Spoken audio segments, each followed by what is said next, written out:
Hey Budderflyz hunters, welcome to our first video about the Budderflyz game in Second Life. First thing we're going to start off with is explaining a bit about what the Budderflyz game is. The Budderflyz game is a free-to-play collecting game that you play within the world of Second Life. Now, everybody in Second Life, every avatar, is what we call a social butterfly. And the main goal in the game is to go around collecting as many types as possible and as many of each type as possible so that you can level up in each of those butterflies. Now, in order to play the game, you're going to need the Budderflyz HUD. And you're going to need to either get that through the store in World or through the Second Life Marketplace. There are links to both of these on the Budderflyz website, which is at www.budderflyz.com, and we'll put the link down below so you can find that easily. Now I'm already at the Budderfly store in Second Life, so what I'm going to do is click on the poster here, which will send me a free copy of the HUD. One thing to keep in mind is that you will receive automatic free updates to the HUD as new features become available.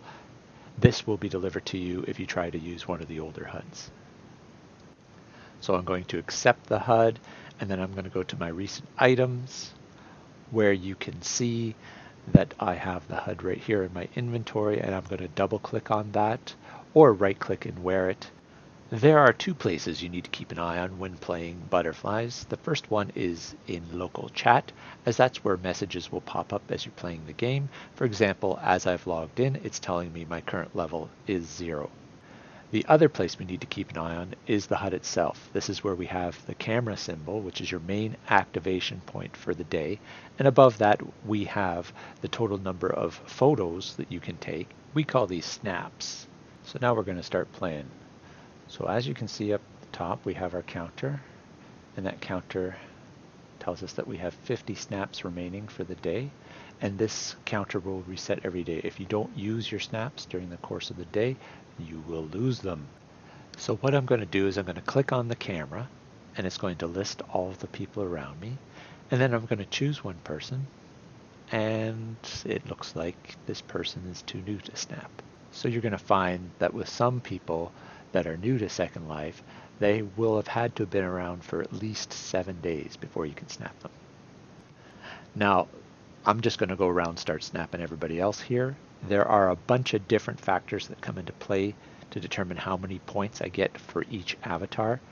Some of the more obvious ones are that you will definitely get points based on how popular they are. So if they've been snapped a lot, you'll get extra points there. You get extra points based on the age of the avatar. Once they've passed 5 years, 10 years, 15, you'll get extra points there. Now you'll also get extra points based on the level. So if they are an active player in the Budderflyz game, they will have accumulated points, and they've gotten to a specific level, and you'll get additional points for snapping actual players. There are also other factors that come into play, like rewards and level ups and all sorts of things, but we'll get into those later on. So I'm just going to finish snapping up a few people here. Just a reminder that you can only snap a person once per day. Now, the thing to keep in mind is that that person's color will be the same for the rest of that day as long as they stay in the same sim. So as they jump around to different locations, their color could change. So colors change based on the avatar, the location that they are in, and the day. So any of those three factors change, they'll be a different color. So now I'm done with my snapping for now. What I'm going to do is take a look at all the Budderflyz that I have collected so far today. And what I can do is I can click on the plus symbol here in the HUD, and that will expand to show the list of all the Budderflyz. Now there are 5 different tabs for the Budderflyz, and you can see that as we click on each butterfly in the tab, it will tell us what the color is and how many are remaining and what my current level is.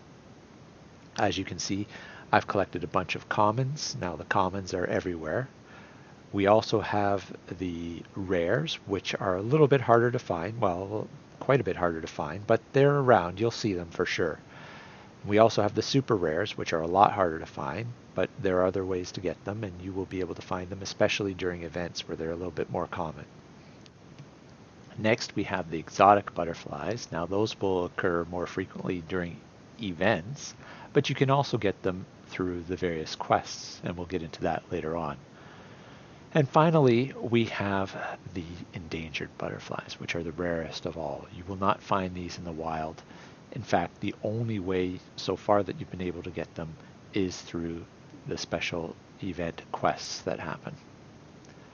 So that's it for now. Let's wrap this up, and we shall come back to focus in on the little question mark in the top left-hand corner of your HUD, which is the options, and there are a bunch of things to go through that. So we'll go through that in the next video. We hope that this was enough to get you started. Until next time, happy snapping, and hope you have fun.